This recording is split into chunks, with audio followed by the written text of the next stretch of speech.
મિત્રો આપણે પોડકાસ્ટ ઘણા બધા જોયા છે.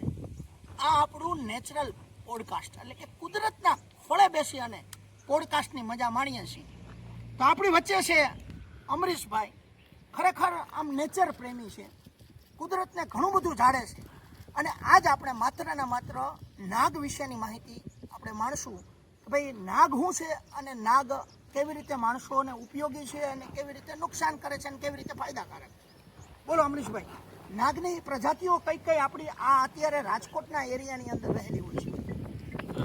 સૌથી પહેલી વસ્તુ છે ને સાપ છે ને. તમે જે શબ્દો બોલ્યા ને કે કેટલી જગ્યાએ સાપ માણસને નુકસાનકારક છે અને કેટલી જગ્યાએ ફાયદાકારક. તો મારો મુખ્ય મુદ્દો છે સાપ નુકસાનકારક નથી. સાપ નુકસાનકારક એટલા માટે નથી કે સાપ બને ત્યાં સુધી કોઈ માણસના સંસારમાં આવવાનો પ્રયત્ન કરતો નથી. પ્લસ માણસની સામેથી સાપ સૌથી પહેલાં તો ભાગવાનો નુકસાનકારક ક્યારે છે જ્યારે તે દબાય છે, જ્યારે એને પોતાને એમ લાગે છે. કહેવાનું અમરીશભાઈ એમ છે કે ભાઈ સાપને જ્યારે દબાણ આવે છે ત્યારે જ નુકસાનકારક છે આપણા માટે, બાકી ફાયદાકારક છે. કુદરતનો જીવ છે અને કુદરતની મજા માણીએ. ખરેખર મિત્રો છે ને, સાપથી આપણે ઘણા બધા ડરીએ છીએ, પણ સાપથી ડરવાની જરૂરિયાત નથી, પણ કાળજી એટલી રાખવાની કે એની ઉપર પગ ન આવે. તો ઘણું બધું એવું છે અમરીશભાઈ કે ભાઈ એમ કહે છે કે ભાઈ ઘણા બધા એવા સાપો છે કે જે ખરેખર કઈડે તોય ઝેર ચડતું નથી. જેમ કે આપણે કોરોના કાળની અંદર ઘણા બધા માણસો ડરને મારે એમ કહેવાય કે એક્સપાયર થઈ ગયા. તો નાગમાં પણ એવું થાય છે કે ભાઈ સાપ કઈડ્યો તો માણસ એક્સપાયર થઈ જાય એવું જરૂરી નથી, કારણ કે બિનઝેરી સાપો અઢળક છે. ઝેરી સાપો તો માત્ર ક્યાં ક્યાં છે, તો ઝેરી ક્યાં ક્યાં સાપો છે એની માહિતી થોડીક આપો અમરીશભાઈ. દિલીપભાઈ, સૌથી પહેલાં જોઈએ ને તો સૌરાષ્ટ્ર, ખાસ કરીને સૌરાષ્ટ્રની આજુબાજુ વસતા બિગ ફોર એ 4 પ્રકારના ઝેરી સાપ છે. જેમાં સૌથી પહેલાં આવે છે કોમન ક્રેટ, એટલે આપણે એને કાળોતરો ગુજરાતીમાં કહીએ. કાળોતરો 80-70 દેશોનો સૌથી ઝેરી સાપ કાળોતરો. બીજા નંબરે આવે છે કોબરા, આપણે જે ગુજરાતીમાં નાગ કહીએ છીએ, જે મંદિરોમાં શંકર ભગવાનની આજુબાજુ કોબરા.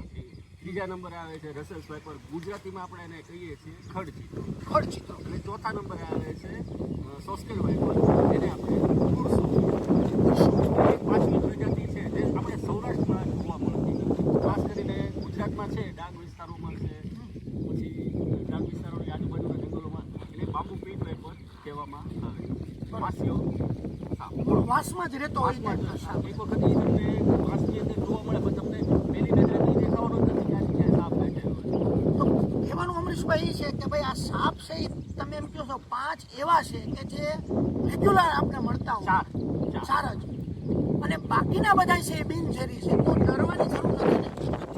મેં એવું સાંભળેલું છે કે બાયોલોજીના ઘણા શિક્ષકો ક્લાસરૂમની અંદર નાક બતાવવા લઈ આવે છે એ બિનઝેરી સાપો જ હોય. તો બિનઝેરી સાપોની 2-5 માહિતી તમે આપો. બિનઝેરી સાપો ખાસ કરીને રાજકોટની વાત કરીએ. આમ સૌરાષ્ટ્રમાં ઓલ ઓવર સૌરાષ્ટ્રની અંદર બિનઝેરી સાપો જોવા મળે એટલે કે વનસુંદરી, ગુજરાતીમાં રૂપસુંદરી કહીએ, વનસુંદરી કહીએ. બીજા નંબરે આવે છે રેડ સ્નેક, એટલે કે ધામણ. એનું નામ રેડ સ્નેક શું કામ પાડ્યું? જનરલી બધા એવું વિચારતા હોય છે કે ભાઈ રેડ સ્નેક તો રેડ એટલે રહું છે, પણ ખેડૂતોનો સૌથી સારામાં સારો મિત્ર હોય તો ધામણ નામનો સાપ, એટલે કે ઇંગ્લિશમાં રેડ સ્નેક ને ગુજરાતીમાં ધામણ. સાવ દેશી તળપદી ભાષામાં કહીએ તો એને રેલિયો પણ કહેવામાં આવે. ખેડૂતને ખૂબ ઉપયોગી છે એનો મતલબ એમ છે. ખેડૂત સપોઝ તમે કોઈ પણ જગ્યાએ તમે જોતા હશો કે ચીલ છે, સમડી છે, ઘુવડ છે, કે પછી કાગડા છે, તો એ ઉંદરને પારતી શિકાર છે. અને આ રેડ સ્નેક નામનો સાપ એટલે કે ધામણ એ જમીનમાં એના ઘરમાં જઈને એનો શિકાર છે. તો ખરેખર આપણે એમ કહીએ કે ભાઈ મગફળીનું વાવેતર કરેલું છે અને મગફળીને ઉંદર વધારે પડતું સૌથી નુકસાન કરે છે, સૌથી તો ઉપયોગી આ ધામણ રહી ખરેખર કુદરતને ઉપયોગી વસ્તુ છે, આપણે ઉપયોગી વસ્તુ છે. અને ઉંદરની ખોરાક છે તો ખાઈ છે, સાયકલ છે આપણી, આખી સાયકલ છે, કુદરતની સાયકલ. પણ સૌથી વધારે જો ઉંદરનો નાશ કરવામાં સૌથી વધારે જો મહત્વનો ભાગ હોય ને તો દવા કરતા તે ધામણ વધારે. હા, અને મેં એવું સાંભળ્યું છે અજગર માણસો બહુ કહે છે, પણ ખરેખર અજગર શું છે એની થોડી માહિતી આપો. અજગર છે, એક સમયે અજગરને અમારા જ્યારે ફિલ્ડમાં હોઈએ ત્યારે એવું કહેવામાં આવતું અજગરના પગ હતા. જનરલી બધા સાપોને પગ હતા, પણ જ્યારે પૃથ્વી હા. પૃથ્વીનું જ્યારે સંતુલન આગળ પાછળ થતું હોય, જેમ જેમ પ્રગતિ થતી જાય એમ એના પગ નષ્ટ થતા જાય. સાપોના પગ નષ્ટ થતા ગયા, કારણ કે ભગવાને કુદરતે એની રચના જે કરી કે એના શરીર પ્રમાણે એને ભેગું થવું, આગું જવું, ભેગું થવું, આગું જવું, એટલે એના કારણે એના પગો નષ્ટ થતા ગયા. કારણ કે એનો મુખ્ય રેસિડેન્ટ છે દર. એટલે અજગર છે એ ગુજરાતનું સૌથી મોટો સાપ, બિનઝેરી સાપ. દરેક માણસના મગજમાં એમ છે કે અજગર આવે એટલે માણસને ગળી જાય અને માણસને ખાઈ જાય. હા, એવા અજગર એ આપણે બાબતનું તમે કેમ કહો? એવા અજગર આપણે ભારતમાં જોવા મળતા નથી. કે એનેકોન્ડા નામનો જે અજગર છે એ માણસને ગળી શકે. હા, એક છે કે કોઈ પણ સાપ એના મોઢા કરતાં 3 ગણું મોઢું પાડી શકે એના ખોરાક માટે. સામાન્ય ધામણ જે આપણે વાત કરીએ હમણાં રેડ સ્નેકની, એ બિલાડીને બચ્ચાને કે કૂતરાના બચ્ચાને ગળવા માટે સક્ષમ છે. કોઈ સાપ નાનો પણ એનું મોઢું એટલું કારણ કે એને જડબા નથી, હાડકાને જડબું છે, એમાં જડબામાં હાડકા નથી, ત્યાં સ્નાયુ જોડાયેલા, એટલે એને કારણે એનું પોતાનું મોઢું એના ખોરાક કરતાં 3 ગણું વધારે પાડી શકે. એટલે સ્વાભાવિક છે કે અજગર છે તે અજગર, લોકો એવું કહે છે કે અજગર ગળી જાય, પણ અજગરનું મોઢું હોય તો આપણા 2 શોલ્ડર છે એ એના મોઢે કરતાં તો કેટલા, અને શોલ્ડર તો ફાળેલા હોય ને, એ કેવી રીતે માણસને ગળી શકે? બરાબર. તો આમ કહેવાય કે ભાઈ ગુજરાતની ભારતની અંદર અજગરો જે મળે છે એ એવા નથી ખતરનાક કે જે માણસને ગળી જાય. હા, એક છે કે તમે જેને કોઈ પણ અજગરને તમે લોકોને તમને ખ્યાલ જ નથી, તમે એ અજગરને પકડી લ્યો છો. હવે તમારી હોશિયારીમાં તમે એ અજગરને પકડી લ્યો છો, ત્યારે એ અજગર તમારો કોઈ પણ તાકાત જેવડી હોય છે. બીજી વાત ભાઈ કે આપણે તાંબાપીઠ કરીને એક સાપ છે. તાંબાપીઠ એટલે ખરેખર એનું નામ તાંબાપીઠ પડ્યું છે, એની પાછળનું કારણ છે. એની પાછળનું કારણ જ્યારે તમે એ સાપનું નિરીક્ષણ કરો ને, હા. તો એ સાપની જે બંને શરીરની બંને બાજુ એ પીળી અને બ્લુ કલરની હોય, જાંબલી કલર છે કઈ એ પ્રકારની હોય છે, અને એની જે પીઠનો ભાગ છે એનો કલર તાંબા જેવો હોય, એટલે એનું નામ પાડવામાં આવ્યું તામ્રપીઠ.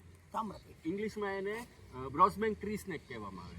બ્રોઝ એટલે તાંબુ, બેક એના કલર ઉપરથી આપણે એનું નામ પાડવામાં આવ્યું. બીજા નંબરમાં હું અહીંયા નિહારી ડેમ બેઠો હતો, આપણું જે ગ્રામ વિહાર છે ત્યાં, તો ત્યાં એક લીલા કલરનો સાપ પાણીમાં જોયો. એના વિશે હું તમારું કહેવાનું છું. ચેકર્ડ કિલબેક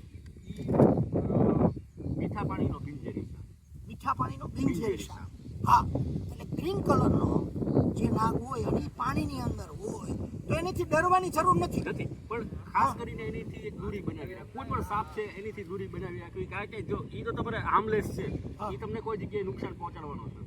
પણ તમે એની નજીક જવાનો પ્રયત્ન કરો છો, જ્યારે તમે એને છંછેડવાનો પ્રયત્ન કરો છો, ત્યારે એ એની પોતાના ઓલા માટે બચાવ માટે એ પોતે તમારી ઉપર હુમલો કરતો હોય, જેને કારણે તમે લોકો બી જતા હોય. પણ જ્યારે ચેકર્ડ કિલબેક છે ત્યારે એ પોતે બટકું જે ભરે છે એ એકદમ ટેરિફિક અને હાઈ ક્વોલિટીનું બટકું ભરે છે, જેથી તમારી ચામડી ફાટી જવી, ચામડીમાંથી લોહી નીકળી જવું, એવા બધા બનાવ બનતા હોય છે.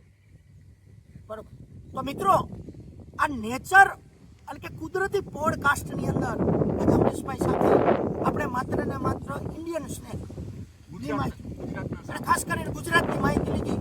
તો આવતા એપિસોડની અંદર આપણે ઘણા બધા એવા નાગ છે કે જે રેર છે આખા વર્લ્ડની અંદર, કે ક્યાંક જોવા મળે છે, ખાસ કરીને ઇન્ડિયામાં રેર છે, તો એના વિશે વાત કરશું. તો આવો મિત્રો, બીજી વાર જોજો યુટ્યુબ ચેનલ જનક સુરાણી અને એને સબસ્ક્રાઈબ કરી અને આગળ વધજો.